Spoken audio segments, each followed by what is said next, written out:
Makakapanayam natin si Palace Press Officer at Undersecretary Claire Castro. Yusek Castro, magandang umaga. Si PR kang help po ito.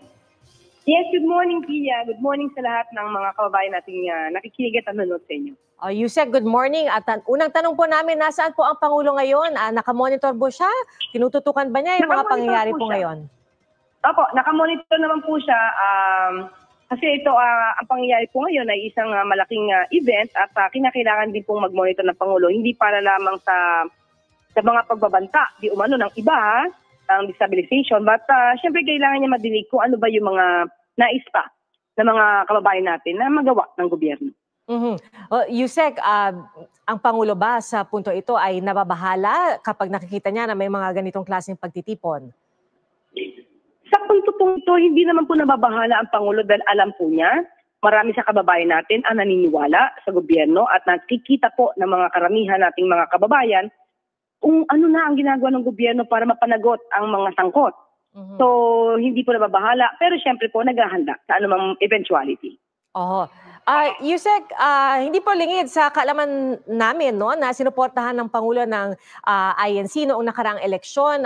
Paano niyo po ilalarawan ng relationship ngayon ng liderato ng INC at ni Pangulo Marcos? Tingin po natin, pinakita naman din po ng mga miyembro ng INC na sila po ay laban sa korupsyon. At yan din naman po ang daan na tinutungo ng Pangulo. So hindi po tayo naniniwala na hindi naman susuportahan ng INC ang ginagawang ito ng Pangulo. Meron po bang efforts na magkaroon ng discussion or pag-uusap sa pagitan ng liderato ng INC at ng Pangulo? Wala naman po kasi sa kanila na namamagitan na anumang negatibo. Dahil hindi naman nila mismo Pangulo ang direksyon ng kanilang mga rally, kundi yung korupsyon mismo. So may mga pag-uusap, siguro po naniniwala naman po ang INC kung ano ang ginagawa ng Pangulo ngayon para masugpo ang korupsyon sa bansa. Yusek, balikan po natin yung mga pangyayari nitong mga nakalipas na 2 araw lang po. Kahapon at nung Biyernes po, although sinabi na po ni Pangulong Marcos na ayaw na niyang patulan pa or magbigay ng anong pahayag doon sa mga naging statement ni dating Congressman Zaldico na nag-uugnay sa kanya sa mga kickback at budget insertions. Pero ano po ba ang assessment or tugon ng palasyo sa mga pinakahuling pahayag ni dating Congressman Zaldico na kahapon po naglabas pa po siya ng mga larawan, dineliver po? Opo, lalo po siyang lumulubog sa komunay ng kasinungalingan itong si Zaldico. Kasi sa bawat salita na bumibitaw at binibitawan ng kanyang bibig, mas lalong nakikita kung gaano ba kasinungaling o yung kanyang mga kasinungalingan. At lumalabas na parang siya nagpapagamit sa mga taong gustong pabagsakin ang gobyerno. Bakit natin nasabi yan? Yung mga salita po niya kasi na dapat na siya po ay inutusan na magkaroon ng 100 billion na insertions, samantalang nasa kapangyarihan po ng ehekutibo na gumawa ng proposed budget. So bakit kailangan tapikin pa siya para idagdag yung 100 billion na insertions? And at the end, itong 2025 budget po, 194 billion pa po ang binito at tinatanggal ng Pangulo. Parang napaka-illogical naman po na magpapadagdag ng 100 billion na insertion pero tatanggalin ng Pangulo ang 194 billion na mula sa 2025 budget. Pangalawa, hindi po kasi wala po sa kapangyarihan ng Pangulo. Ang pagka po ang usapin ay nasa BICAM conference na. Dapat alam niya po yan, mukhang nakalimutan niya po. Yung gumawa ng kanyang script ay mukhang nakalimutan ng katotohanan.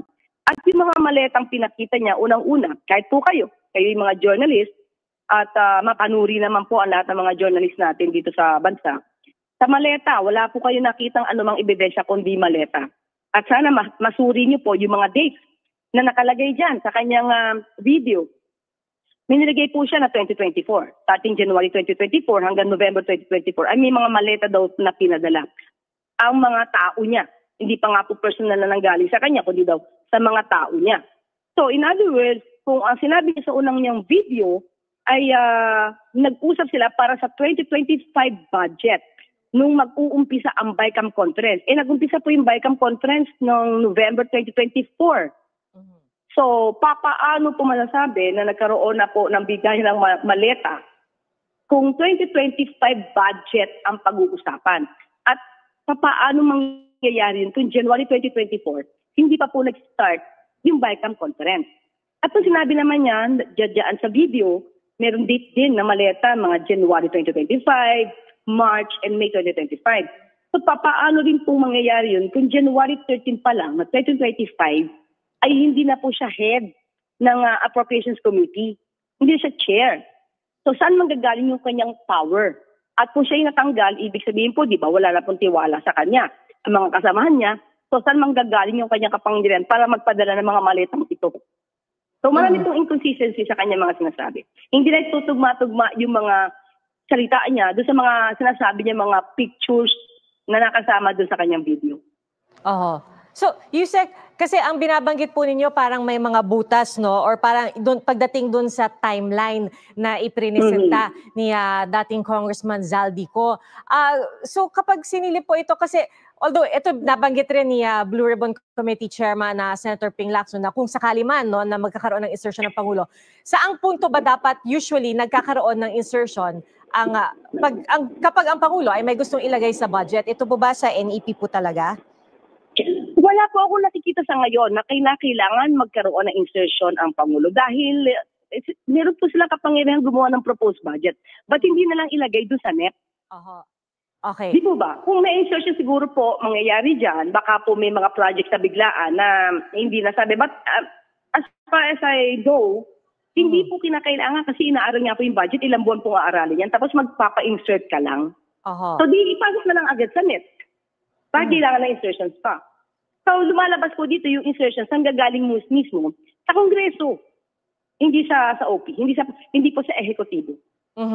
Yusek, ang sabi po kasi rin ni dating Congressman Zaldico sa kanyang mga pahayag, nung SONA pa lang, no, balak na raw niyang bumalik na Pilipinas, pero ang Pangulo daw ang nagsabi na wag muna siyang bumalik at aalagaan siya. Tapos ang sinasabi niya ngayon, siya ang ginawang, kumbaga, scapegoat or poster boy, ika nga.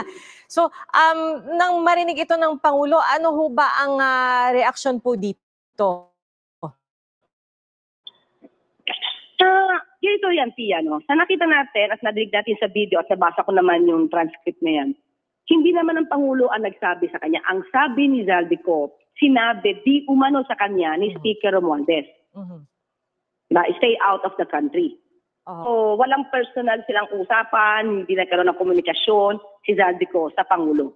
Pangalawa, hindi po ba dapat siya muna ang magpakita ng ebidensyang nangyari ang mga ganyang kaganapan bago kami mag-react? At pangatlo, di ba dapat ipakita niya nasaan yung threat sa buhay niya? Nasaan yung ebidensya na nanganganib ang kanyang buhay?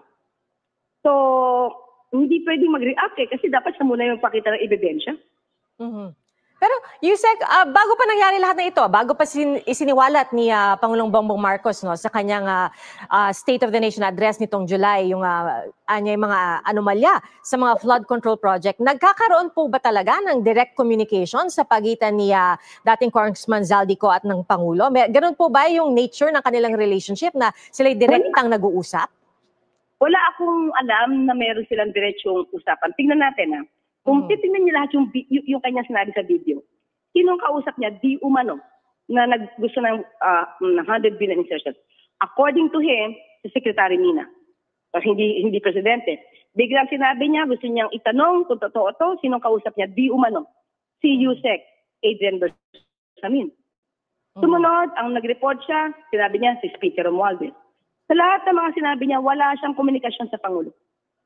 Wala. So, hindi sila ganun ka-close. Hindi sila ganun ka-close.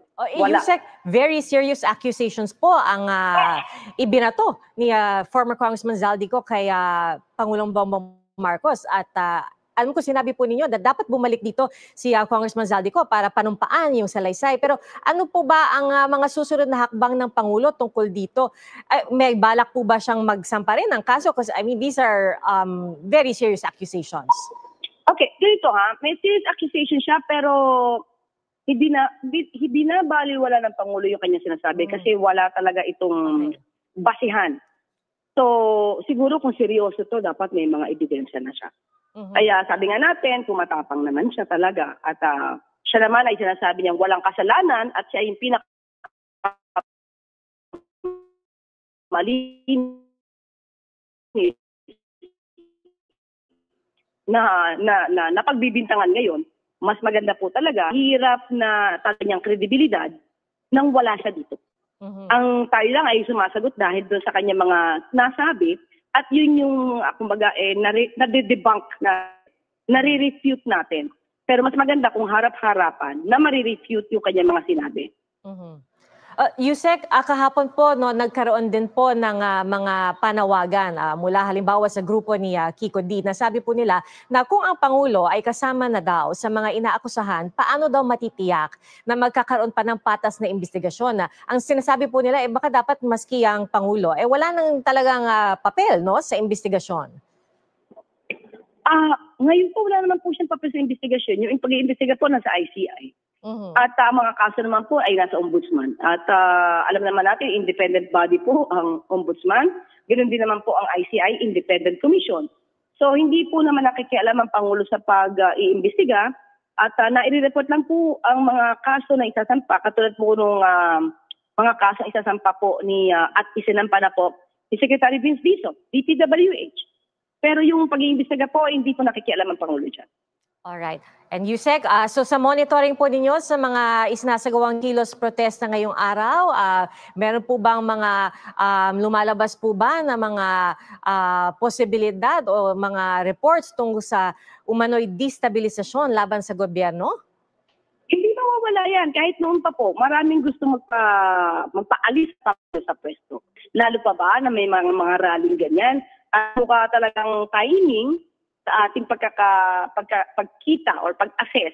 Timing itong salita ni Zaldico. At mukha nga nagpapagamit siya. Personal lang po ito personal lang po to, Ms. Pia.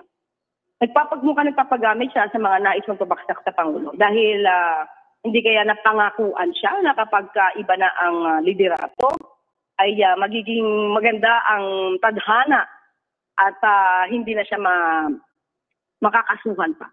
So, yun ang tignan natin. Kasi yun yung sarili ko na nababasa ko.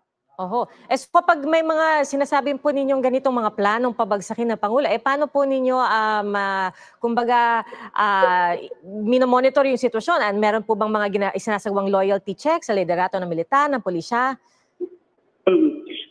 Normal yan. Kahit naman po ang AFP, kahit po yung mga miyembro ng kasundaluhan, mga military officials po natin, yung mayroong obligasyon para sa monitor na to. Kahit hindi po siguro rally, kapag ka naman po ito ay nakita nila na mayroong mga ganitong klaseng pagbabanta, nagmo-monitor po sila. It's normal, it's usual na trabaho po nila. Alright, Yusek Claire Castro, maraming salamat po at alam po namin na kayo po ay magmamonitor din po no, sa sitwasyon sa iba't ibang lugar sa Maynila ngayong araw na ito. Maraming salamat po sa inyong oras at sa inyong panahon. Maraming salamat, Pia, sa ating mga kababayan.